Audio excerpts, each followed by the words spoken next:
Hello, here we are at Moscow Epicenter, and here with me is, let me put it straight, Diggity.syndereN from Team No Diggity. So, hello. Hello.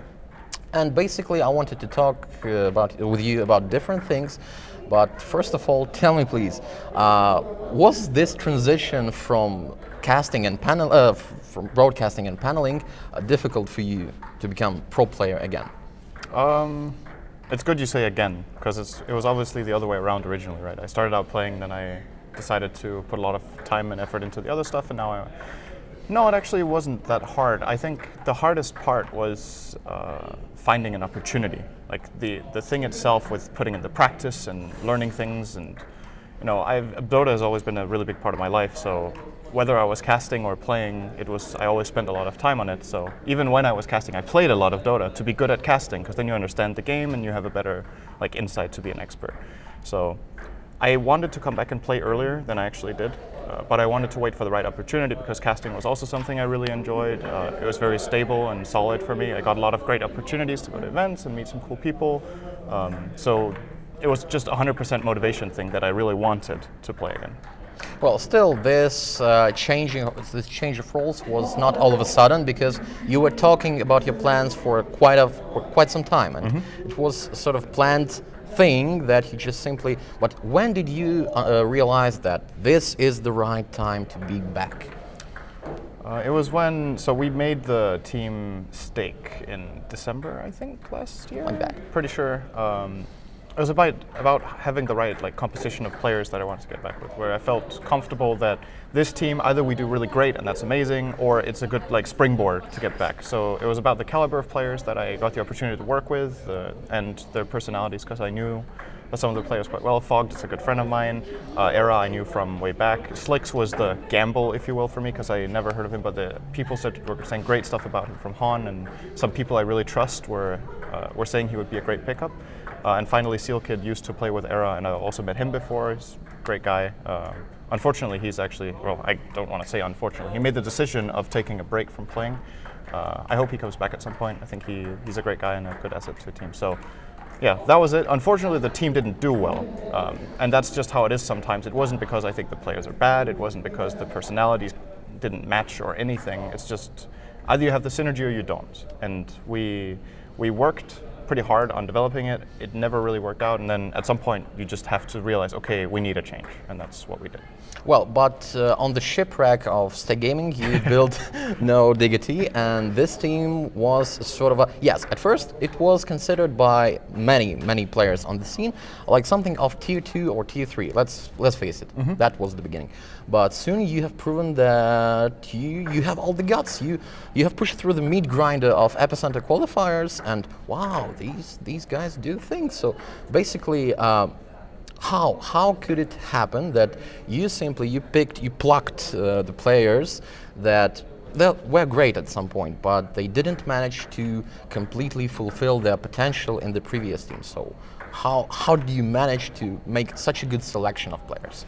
Koikva I used to play with at TI3 and in Mouse Sports back then, and he was probably the player I wanted to play with again the most. I felt like we had a very good teamwork, good personalities, good he's a very good player. He has the right mentality. I think he's just great to work with. So the fact that I could get him to join was a really big step in the right direction. And then we were talking about potential candidates of what we could grab. Quickly agreed that Yapsor was one of the strong up-and-coming players, and then Kezu is even more up-and-coming, I guess you could say. He has made some great results in Heroes of New Earth mainly, but we wanted to give him a chance as well. And Era I had already played with in Stake, and I also knew from the past, so I knew what he was all about. And then, I mean, in a way you could say it's a bit of luck, to be honest. You try it, right? It could just have, in theory, it could have been Stake over again. The difference is that I knew what Era was, and I knew Koikva from back then. So, I mean, more of the players already were established, and I knew what to expect and how the team could play and what we should do. So yeah, this time it was just fortunate that we found a match that works really well, and we've figured out we're still developing as a team in terms of play style and how we really want to work together, but we're flexible to an extent, and the players themselves are all very driven, and that's obviously really important. Well, and also, as from that we see, basically also you, I don't know, by intention or not, you want to prove that the sum is basically better than the quality of all the parts, of all the components. Yes. Absolutely. And speaking of this concept of being an underdog, usually underdogs, they get support like Rocky Balboa, Tyrion Lannister, and all the other stuff. Now we have no Diggity. Do you feel like pressure of this peer pressure of fans? Because as far as we know, basically, let's face it, lots of people, they enjoy seeing you fail. And what about this? Do you feel the responsibility? Does it like, is it a weigh on your brain or not? We basically, I feel like we're mainly responsible toward ourselves and each other. So if we do something bad, or if someone doesn't have the right mentality, isn't practicing, or doesn't really care or something, then there is a problem. But the fans, to an extent, see what they want to see, and a lot of the times, the comments or the opinion of the fans, sometimes it has a pretty good root in reality, and other times it's just they don't understand the complexity or the structure of how teams work. And they look at the bottom line, they look at the results. And that's, to give you a good example, right now teams like EG and Secret are obviously fan favorites, and there are huge expectations because of the caliber of players they have. But I personally don't feel like it's a failure for either of those teams if they don't get top 3 in this event, because they still need to work out their style, they need to get better, find out how they want to play together, develop their chemistry and stuff, and that stuff just takes time. You don't just miraculously just become amazing together. And that's how I feel about our team as well. Like, we're underdogs obviously because we don't have the same legacy as some of the other players do, but at the same time I feel like we can play on their level, even if expectations are lower and people don't think we're as good. We're looking to prove to ourselves more than anything that we're good enough, and then if the fans see it too, that's obviously amazing. If they support us, which I feel like we've got a lot of support. We also get flack. Every team does if you do something stupid or things go wrong, but I don't know. I don't feel like we're feeling the pressure more than any other team, to be honest. I think it's maybe we're probably feeling it less because the expectations are lower. But at the end of the day, if you're a professional player in this game, you need to be able to use the good criticism and just sort away all the flame. There are particular players in some of the top teams, like some individual players, just get way more flame than others, and a lot of the time it's for completely stupid reasons, or you did something silly or whatever, and people the eyes are just on you, and then people focus on that more than the good things. And yeah, to give you a good example, a player like Eternal Envy is yes, he's constantly flamed. He's an outstanding player, but he has some weird moments or silly moments, and obviously those moments define you to an extent, but he also has these big plays that just win games.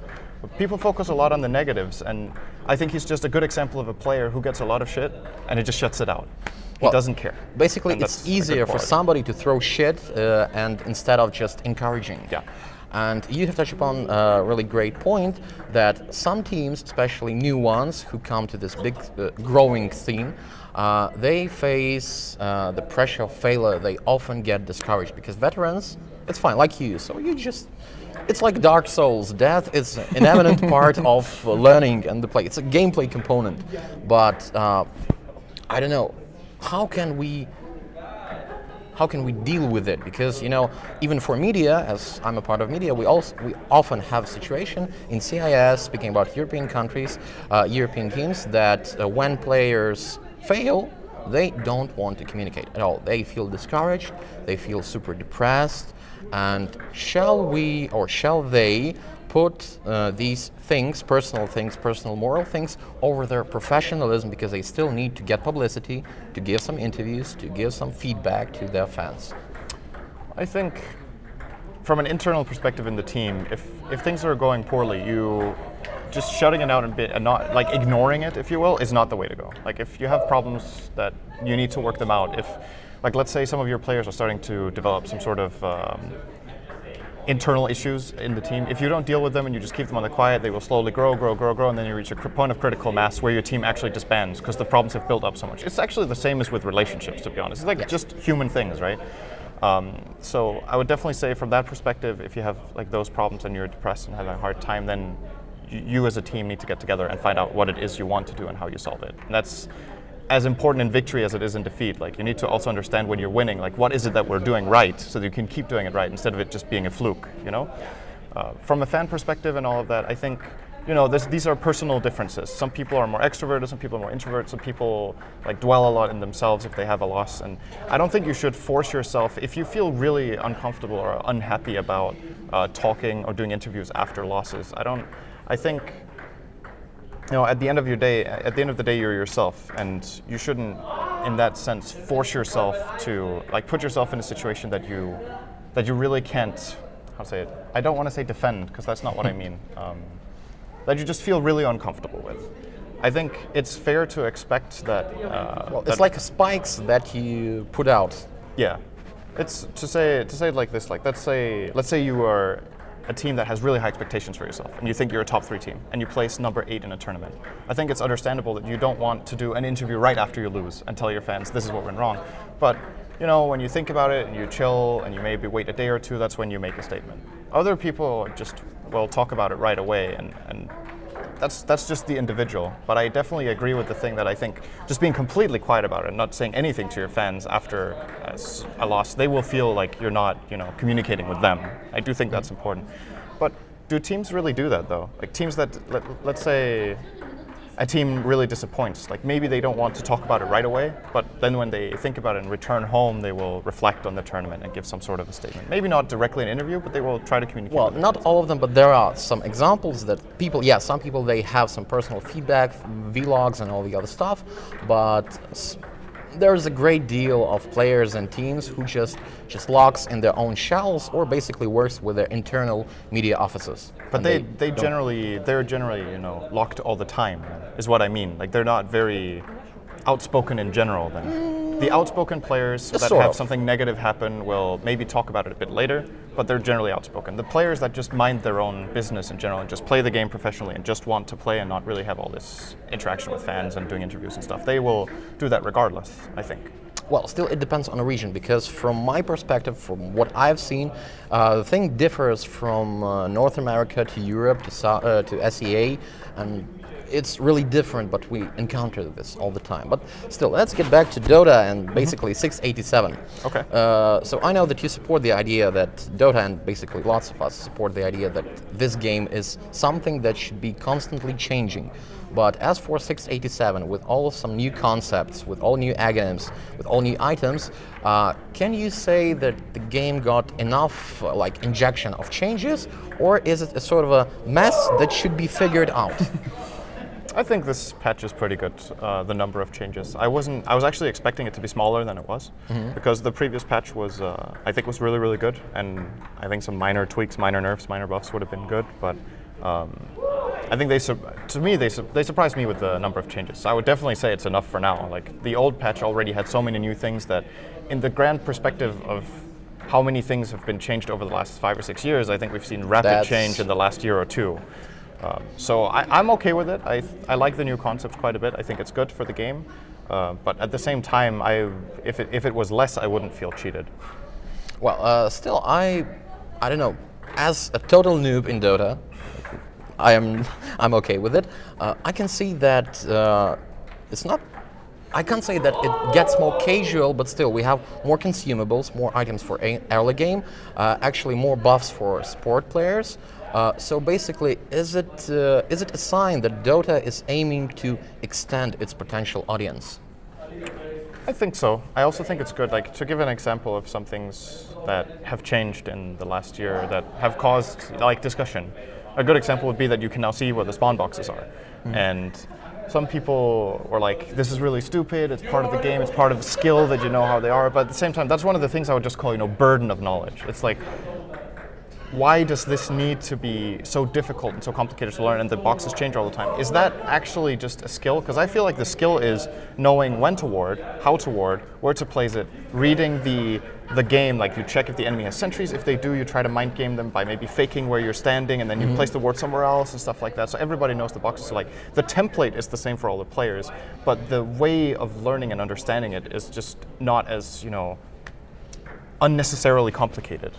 And it's the same with damage types in Dota. We used to have, how many damage types? We used to have like 7. We had like universal damage, and we had composite damage that were like half physical, half magical, and they added some flavor. But at the end of the day, now that these changes have happened, I don't feel like anyone's like, damn, I miss composite damage, or damn, I miss universal damage. It's like, it was unnecessary. And when complexity is only there for its own sake, but not because it adds depth or like something interesting to the game, I feel like it's good to just root it out to make it easier for players like new and old alike to understand and play the game. I don't feel like it removed the skill from the game.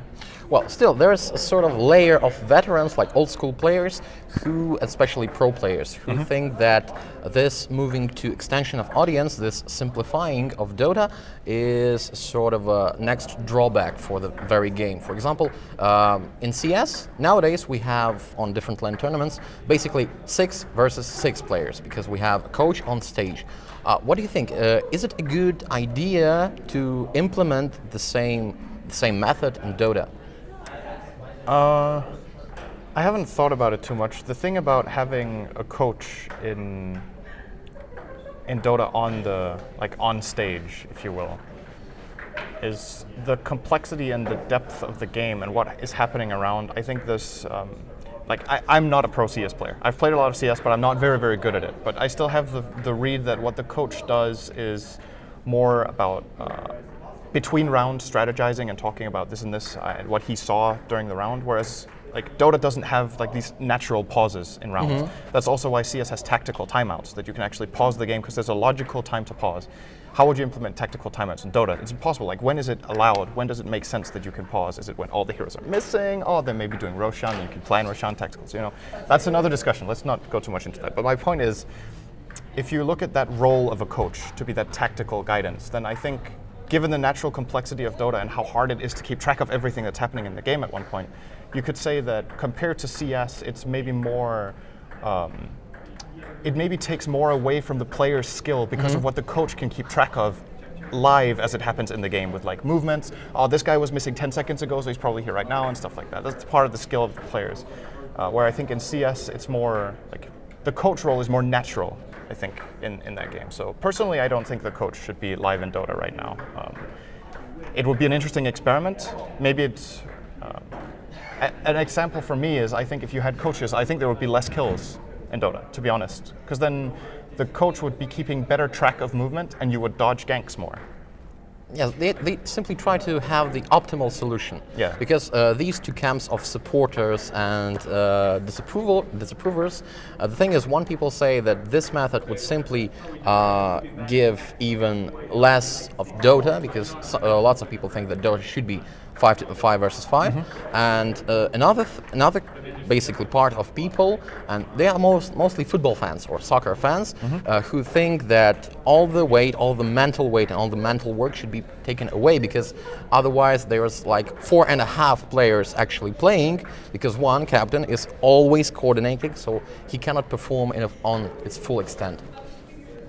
So, I don't know, maybe, but okay, so you also you invest your time and you try to try different gigs like Moondog Studios, so you organize something non-typical. So maybe that's a good idea for you to try this type of event. How do you mean? I don't know, like to organize something to test the possibility and the ability, or simply find the ways in Dota community to try this thing, to check. Oh, you mean to have a coach? Yes. And try that. Oh, I see, yeah. 6 versus 6, because yes, unless we try it, we will never know, can it work or not. One of the things about it, though, is that it's not a standard among all the pro teams to have a coach. If it becomes more standardized, as it is in other games, then it will be easier to test it. Because let's say you do a tournament with it, and 3 out of 8 teams maybe have a coach, or 4. Then it's like, yes, the possibility is there, but that doesn't really... In a way, it doesn't prove the concept unless everyone who plays is in on it and actually have actively tried to utilize the coach. Right? You could say there are some examples in Dota right now of coaches possibly having an impact. Team Liquid got a great result in Shanghai with a coach. Secret won in Shanghai with a coach. TI5EG won also with a coach at their side. So I guess with that, it's a small sample size, but there's definitely some truth to it that having that outside and different perspective will help you as a team. But he had a big impact without being a live coach. It wasn't in the game, but outside. And I think to an extent what you were talking about with having 4.5 players, some of the weight around drafting and strategizing from the captain. He has someone to spar with, someone who helps outside the game. I think that's a great coach perspective for Dota right now. I think that's the way a coach should be in the game, personally. But I would be open to trying one tournament with that other style. Maybe it's good, maybe it's bad, I don't know. So nowadays we are talking a lot about combining and moving esports to the level of official conventional sport, but still there's one concept that suffers from it: fun. So yes, from now on we are getting more and more examples of keeping straight face, where something fun should be implemented, like between streams when we have delays and all the other stuff. Some people support it, really, especially players. They think that you should move to this more serious degree of esporting. Some don't, especially, no, well, you know, some of the like backstage people. And what's your personal position?